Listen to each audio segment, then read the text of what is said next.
All right, so this will be a really quick video. I just received another 1964 edition of the Thompson Chain Bible. Now, here's what I'm going to do. This way it's going to be really quick.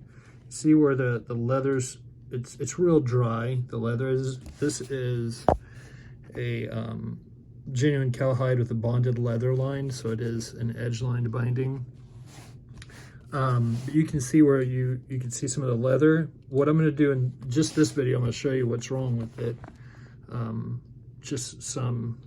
It needs some conditioning, and then I'm going to fix these areas where it's brown. In the next video, I'll show you how I did it. But I'm going to go ahead and do it. Since I don't have that tripod, then I'll show you exactly the method I use to do it. So hopefully this will be a blessing to somebody.